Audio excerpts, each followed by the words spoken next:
Chapter 6. Napasimangot ako nang may lumapit kay Alden na babae saka nagpa-picture. Nasa kalagitnaan kami ng pagkain dito sa restaurant na pinagdalhan niya sa akin.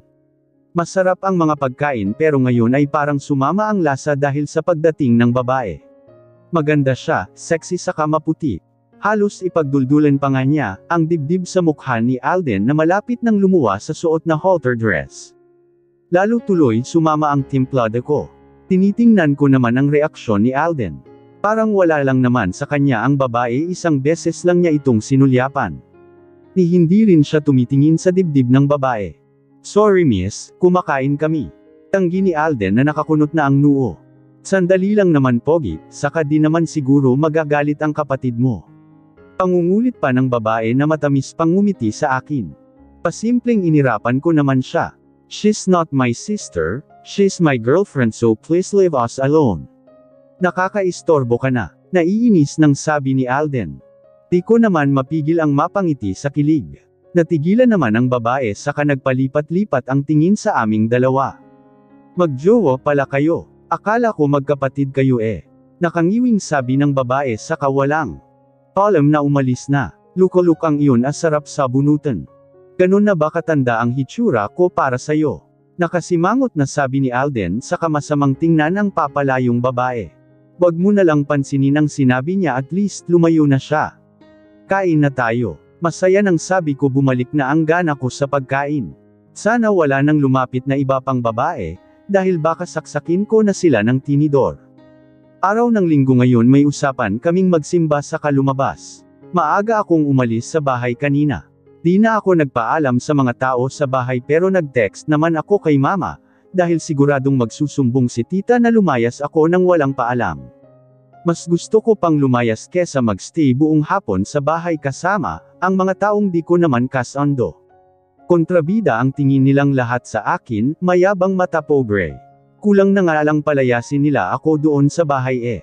Pagkatapos naming kumain ni Alden ay namasyal pa kami sa mga kilalang tourist spot dito sa Zambales. Dahil puro beach ang meron sa probinsya namin ay nangako siya na next time mag-check-in kami sa isang beach resort sa maliligo. Ngayon ay nagkasya muna kami sa pamamasyal, ang huli naming pinuntahan ay ang mall. Kumain kami doon, pinag-shopping niya ako. Kahit anong tanggi ko na wag na niya akong bilhan ay mapilit pa rin siya. Kaya wala na akong nagawa. Siya naman ang magbabayad. Pag-uwi namin sa bahay niya, ang dami naming bitbit na paper bag na puro branded na damit ang laman na para lang sa akin. Wala yata siyang nabili para sa kanya. Sobrang galante niya talaga pagdating sa akin. Sino ba namang babae ang hindi siya gugustuhin? Mainit ang tagpo namin ni Alden dito sa loob ng kwarto niya. Ang panunood namin ng movie ay nauwi sa mainit na halikan. Alden, daing ko ng bahagya niyang kagatin ang labi ko, sabay sip-sip niya sa kamuli na namang sinakop ang labi ko sa mas mapusok na halik. Tinugon ko ang mapusok niyang halik. Nakipagsabayan sa magaslaw na galaw ng dila niya sa loob ng bibig ko. Init na ang pakiramdam ko para akong lalagnaten. E paano ba naman ang pilyo niyang kamay ay kumukubkob na sa isang dibdib ko. Bahagya pa siyang nakadagan sa akin saka naninimbang lang para di ako maipit. Umalpas ang impit na daing sa bibig ko nang bahagya niyang pisilin ang isa kong dibdib. Imbes na sawayin ko siya ay hinayaan ko lang siya. Nagugustuhan ko naman kasi ang ginagawa niya, gusto ko pa ng higit doon. We should stop sugar. Baka di ko na mapigilan ang sarili ko. Anas niya saka sumubsob sa leeg ko pero ang kamay niya ay nasa ibabaw pa rin ng dibdib ko. Kumagat labi naman ako at pumikit. Mabilis ang tibok ng puso ko. Bahagya ko pang habol ang hininga. Medyo nadismaya ako dahil huminto siya. Lagi na lang niya akong binibitin. Pero alam ko namang pinipigalan lang niya ang sarili niya dahil nirerespeto niya ako. Bumuntong hininga ako sa kadamilat. Gawin na natin. What sugar? Nagangat siya ng mukha at tumingin sa akin. Lumunok ako. Medyo tinamaan ako ng hiya. Pero nasabi ko na. Ang sabi ko gawin na natin. Umawang ang labi niya at tumitig lang sa akin ng ilang sandali. Anong gagawin natin? Parang tangang tanong niya. Umikot ang mata ko. Alam kong alam niya kung ano ang ibig kong sabihin. SX gusto ko gawin na natin yon. Nag-init ang mukha ko sa hiya pagkasabi nyon. Nakakahiya dahil lumalabas na ako ang nag-aya. Kasi naman. Lalo namang napaawang ang labi niya. Gusto mong may mangyari na sa atin. Tumango ako. Oo, pero parang ayaw mo yata, wag na lang. Tinamaan na ako ng matinding hiya. Akmang babangon ako pero pinigilan niya ako. Sandali lang. Wala naman akong sinabing ayaw ko. Aniya saka tumitig sa akin. Kakaiba na ang kislap ng mga mata niya. Tila may nagniningas. Naapoy. Nag-iinit ang pisnging, umiwas naman ako ng tingin. Hinawakan niya ang mukha ko. Look at me. Tumingin ako ng diretsyo sa mata niya. Sigurado ka bang gusto mong may mangyari sa atin? Ngumuso ako sa katumango, pero parang ayaw mo naman kaya ayos lang. Anong ayaw ko? Gusto ko. Matagal ko nang gusto. Inaalala lang kita dahil baka ayaw mo sa kanirerespeto ko yun. Pero dahil ikaw na mismo ang nag-aya, sino ba naman ako para tumanggi? Nakangising sabi niya sabay siyaw sa akin ng halik. Pumangon siya mabilis na hinubad ang puting t-shirt na suot niya. Tumambad sa akin ang magandang hubog ng kanyang katawan. Nasa tamang lugar ang mga muscle niya na halatang matitigas. Malapad ang dibdib niya na may abs pa siya. May pa V-line pa. Ang hot niya talaga. Ganitong lalaki ang pinapantasya ng halos lahat ng kababaihan. Kaya masasabi kong ang swerte ko. Promise gentle lang ako, sugar. Dapat lang first time ko Pero sa totoo lang kinakabahan ako. Tumawa siya saka muli akong siniil ng halik na tinugon ko naman. Naging mas mainit ang sumunod na sandali. Wala na rin akong damit ngayon, tanging panty na lang ang saplot ko. Siya naman ay nakasubsob sa dibdib ko parang gutom na sanggol na hinihit-hit ang dangngot ko. Mahinang daing ko sabay kagat labi, pikit mata ng laruin ng dila niya ang utong ko. Kakaibang kilati sa kasarap ang nararamdaman ko. Ngayon ko lang naramdaman ito sa buong buhay ko. Ang sarap sa pakiramdam ng mainit niyang bibig sa kadila sa aking dibdib. Hinayaan ko siyang magpakasasa sa dibdib kung katamtaman lang ang lusog. Salit-salaitan niya itong pinagpala ng bibig. Sinusuklay ko ng daliri ang malambot niyang buhok. Nang magsawa siya ay bumaba ang labi niya sa tiyan ko pababa sa puson. Lalong lumakas ang kabog ng dibdib ko dahil malapit na malapit ang mukha niya sa pagkababae kung may saplot pa. Dama ko rin ang mainit niyang hininga na nagbibigay ng kakaibang kilati sa pagkababae ko. Nanabik na rin ako sa susunod niyang gagawin. Ngunit nilaktawan ng labi niya ang pagkababae ko, dam ako sa mga hita ko. Ito naman ngayon ang pinapapak niya ng halik. Hanggang sa tanggalin na niya pababa ang panty ko sabay sob-sob sa pagkababae ko na aking ikinasinghap. Para na akong kiti-kiti sa likot ng katawan ko. Nariyang napapaliyad ako, nagpapabaylang-baylang ang ulo. Sabo sa bunot ko na rin ang buhok niya. Ang Aldenham, sabi ko sa bawat hagod ng dila niya sa pagkababae ko na sinasabayan pa niya ng pagsipsip. Para na akong mababaliw sa sarap na nararamdaman. Habol ko ang hininga pagkatapos ng nakakadarang na tagpong iyon. Tumingin ako kay Alden na bumangon saka hinuhubad na ang suot na walking shorts. Nahigit ko ang hininga, namilog ang mata nang masilayan ang tayong-tayo niyang pagkalalaki na hindi biro ang sukat. May ideya naman ako na dax siya dahil nahahalata ko kapag nakasuot siya ng cotton shorts saka bumabakat. Pero di ko naman in-expect na ganito pala siya ka-dax. Lumunok ako ng damapa na siya sa ibabaw ko saka pinaghiwalay ang mga hita ko. Tumahip ang kaba sa dibdib ko. Scared? Tanong niya saka hinaplos ang mukha ko. Ngumuso ako at umiling. Hindi no. Sabi ko. Kahit ang totoo parang gusto ko nang tumakbo palabas ng kwarto. Pero nandito na kami Saka nakakahiya namang umayaw bigla. Ang tapang-tapang ko kanina tapos ngayon naduduwag na. Ngumisi siya. Don't worry, dadahan-dahanin ko naman. Napakagatlabi, ako nang muli niyang himasin ang pagkababae ko. Kasunod nyon ay naramdaman ko naman ang paghagod ng matigas sa kamainit na bagay. Alam kong ang pagkalalaki na niya Leon. Kung kaya't humawak ako sa balikat niya. Wala nang atrasan ito. Nahigit ko ang hininga nang idiin niya ang pagkalalaki niya sa bakana ko, kasabay nyo ng pagsalakay ng kirot. Marin kong nakagat ang labi, kasabay din ng pagdin ng kuko ko sa balikat niya. Sugar. Ang sikip munay. Atlas. Di ko napigil ang isambit ng samigid pa ang mas matinding kirot. Dama ko ang pagkalalaki niya na nasa loob ko na para akong hinahati sa gitna. Pero hindi pa pala doon nagtatapos. Muli pa siyang gumalaw na ikinahiyaw ko. Napalo ko pa siya sa ulo na ikinatawa lang niya. Ang sakit-sakit na nga ng nararamdaman ko, tinuwanan pa niya ako. Bakit kasi ang laki ng kanya?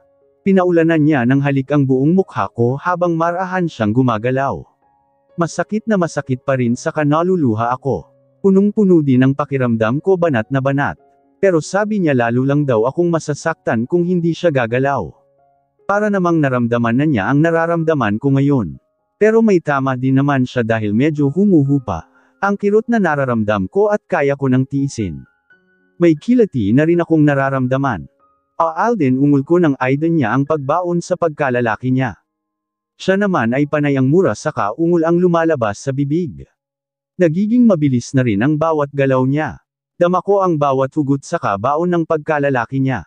Sugar, ang sarap mo putang na. Kung wala lang kami sa kalagitnaan ng pagtatalik ay malamang na sample ko na siya. Ang ingay pa niya sobra. It's okay sugar, walang makakarinig sa atin. Tayo lang ang tao dito sa bahay saka soundproof pa tong kwarto ko. Natatawang sabi pa niya sabay siyal ng mariing halik sa labi ko. Mas naging marahas pa ang galaw niya saka napuno ang kwarto ng mga ungol pati daing namin. Habol namin ang hininga nang matapos ang mahaba saka mainit na tagpo sa aming dalawa ni Alden. 3 beses niya akong inangkin. Ngayon nga ay manhid ang pakiramdam ko. Parang di ko kayang gumalaw sa pagod pati antok. Hinugot niya na ikinasinghap ko. Umalis siya sa ibabaw ko saka humiga sa aking tabi. Sineksik niya ang braso sa ilalim ng ulo ko, yamakap sa akin. Hinalik-halikan niya ang pisngi pati sentido ko, dinala niya ang kumot pati tinakip sa hubad naming katawan. Hinaplos-haplos ko ang braso niyang nakayakap sa akin saka pumikit. Wala akong pinagsisisihan na binigay ko sa kanya, ang sarili ko dahil mahal ko siya. Simula nang may nangyari sa amin ni Alden ay mas naging malambing saka clingy pa siya sa akin. Mas naging overprotective saka seloso pa siya. Pero di na namin naulit pa ulit ang bagay na yun dahil parang nadala ako. Nilanat kasi ako kinabukasan saka masakit ang buong katawan ko, inalagaan naman niya ako. Pero sabi niya sa umpisa lang daw yun. Kapag palagi na daw namin yung ginagawa ay masasanay rin daw ang katawan ko, inutupan niya ako. Ay! Tili ko nang biglang undayan ng suntok ni Alden ang lalaking nakainom. Sumadsad ito sa isang upuan. Mabilis akong lumapit kay Alden saka inawat siya. Lumapit na rin ang 2 bouncer saka nilayo si Alden sa lalaki. Pero matigas si Alden saka dinuro ang lalaki na dinaluhan ng mga kasama nito. Pipiliin mo ang babaeng babastusin mo, gago. Alden, ano ba? Tama na. Saway ko sa kanya. Sa amin na nakatingin ang lahat. Ang mabuti pa dyan ilabas mo muna yang jowa mo, magpalamig muna ng ulo. Sabi ni Annette na nilapitan din ang lalaki. Oo, pasensya na, dinala ko na palabas ng bar si Alden. Hindi naman siya nagmatigas pero bakas pa rin sa mukha niya ang galit. Ano ka ba? Dapat hindi mo na pinatulan yung customer kanina. Nakainom lang yun. Sito ko kay Alden pagpasok namin sa kotse niya. Kahit nakainom siya wala siyang karapatan na bastyusan ka. Galit pa rin na sabi niya. Hindi niya ako binastos, nagbibiro lang siya. Medyo may pagka-green-minded nga lang ang biro kanina ng isang customer na nakainom, hindi yun nagustuhan ni Alden. Pero normal na lang kasi sa mga customer ang magbiro ng ganon. Noong una nababastusan ako pero nasanay na rin ako. Pambabastos yun saka hindi ko mapapalampas yun. Hindi ko hahayaang bastyusan ka lang ng kung sino-sino. Makakalumpo talaga ako ng tao, giit niya sa kamarahas na bumuntong hininga. Napakagatlabik ako. Naiintindihan ko naman ang galit niya. Nag-aalala lang siya sa akin, dahil mahalaga ako sa kanya at na-appreciate ko yun. Pero nag-aala din ako na baka iban siya sa bar, dahil ilang beses na siyang nanapak ng iba naming customer. Nag-aalala tuloy ako kapag umalis ako sino ang magbabantay sa'yo mula sa mga bastos na customer. Natigilan ako sa sinabi niya. Aalis ka. Bumuntong hininga siya, tumingin sa akin. Naging mapunggay ang mga mata niya. Uuwi ako ng Cebu. Uuwi ka na sa inyo sa Cebu. Hindi ka na babalik. Parang bigla akong nanghina sa sinabi niya. Tila tumigil sa pagtibok ang puso ko. Siyempre babalik ako dito. Kailangan ko lang umuwi ng Cebu, dahil nagkaproblema ang isang site doon, kailangan kong personal na tingnan. Lumunok ako. Tila may baikig na nakabara sa lalamunan ko. Nalungkot ako sa sinabi niya. Kailan ka aalis? Sa makalawa sugar. 2 linggo lang ako doon, babalik din ako dito agad. Kumagat labi, ako sa kayumuko. Sa totoo lang ayoko siyang umalis. Sanay na akong nandito siya lagi kong kasama. Sugar. Hinawakan niya ang kamay ko sa kapinisil. Huwag ka nang malungkot. Babalik din ako agad. Mabilis lang naman ang 2 linggo. Saka madalas akong tatawag sa'yo. Sobra kitang mamimiss. Kung pwede nga lang isama kita. Pero alam ko namang hindi pwede dahil pumapasok ka sa school. Yamakap ako sa kanya ng mahigpit saksumandig. Sa dibdib niya, tumulo ang luha ko sa pisngi. Niyakap din niya ako saka hinaplos-haplos ang likod ko. Hinalik-halikan din niya ang tuktok ng ulo ko. Dumating na nga ang araw na umalis si Alden. Marami siyang binilin sa akin bago siya umalis. Pinili niya sa akin ang bahay niya.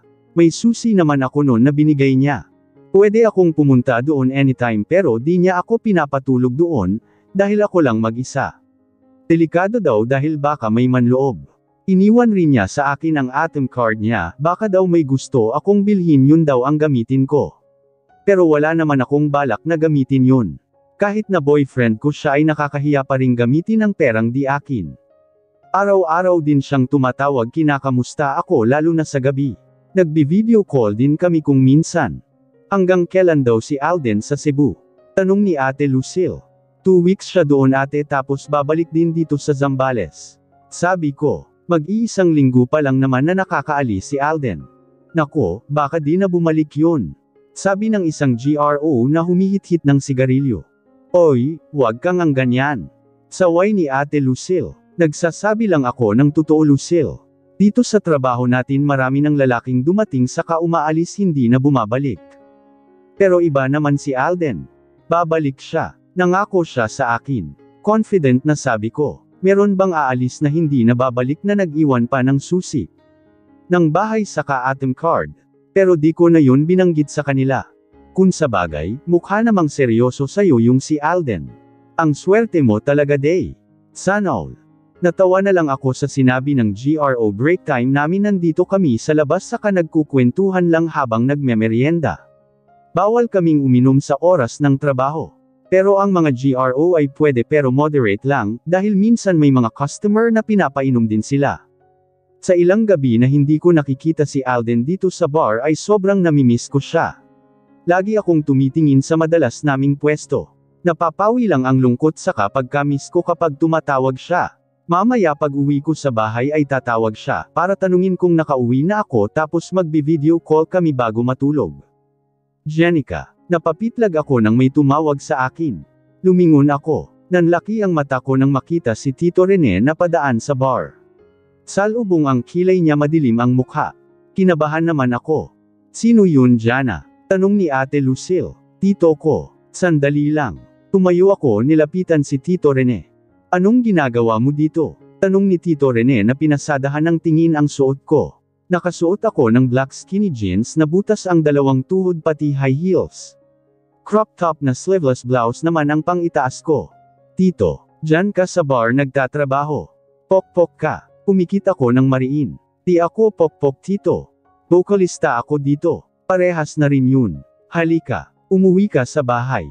Hinawakan ako ni Tito Rene sa braso saka dinala. Sandali lang tito, di pa ako pwedeng umuwi. Di pa tapos ang oras ko. Wala akong pakialam. Umuwi ka na naghihirap sa kakatrabaho, ang mama mo sa ibang bansa tapos ikaw nagpopokpok. Hindi nga sabi ako pokpok tito. Iwan niyo ko. Nasasaktan ako. Naiinis nang sabi ko saka pilit binabaklas, ang kamay niya sa braso ko. Nakita kong napatayo na rin sila Ate Lucille saka nakatingin sa amin. Uuwi ka o masasaktan ka sa harap ng mga kasama mong pokpok. Mamili ka, mariing sabi ni Tito Rene na nandidilat pa ang mata saka dinuduro ako. Tumingin ako kanila Ate Lucille sumenyas. Ayokong gumawa ng eksena dito sa bar kaya sumama na lang ako kay Tito Rene. Pagdating sa bahay ay lintek ang sermon na inabot ko kay tita. Sinampal saka sinabunutan pa niya ako. Nakatikim din ako ng sampal kay Tito Rene. Kaya siguradong magpapasa ang pisngi ko. Kung ano-ano pang mura saka masasakit na salita ang mga sinabi nila sa akin. Uminto ka na sa pagpasok dyan sa bar. Mahiya ka. Sabi ni tita. Namilog ang mata ko. Anong hihinto? Hindi po ako hihinto.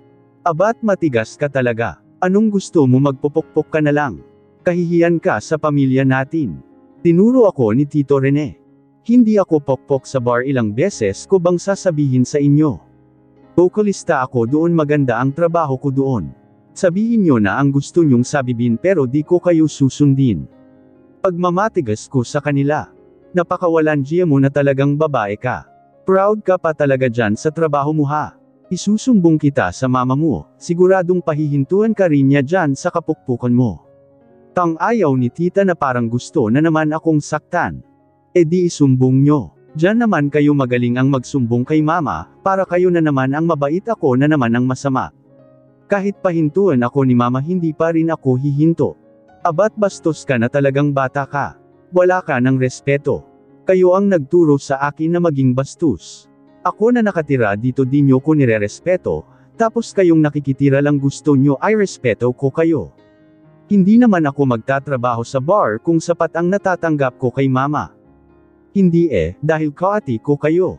Barya na lang ang napupunta sa akin, kaya natural lang na maghanap ako ng extra income kesa umasa ako sa bigay lang. Dapat nga matuwa kayo, kung gusto nyo sa inyo na rin ang parte ko. Punong-puno ng hinanakit na sabi ko. Para ng baldeng umaapaw ang sama ng loob ko sa kanila. Sumusobra ka na ha. Lumapit sa akin si Tito Rene sa kaakmang sasampalin ulit ako. Sige, saktan nyo ulit ako.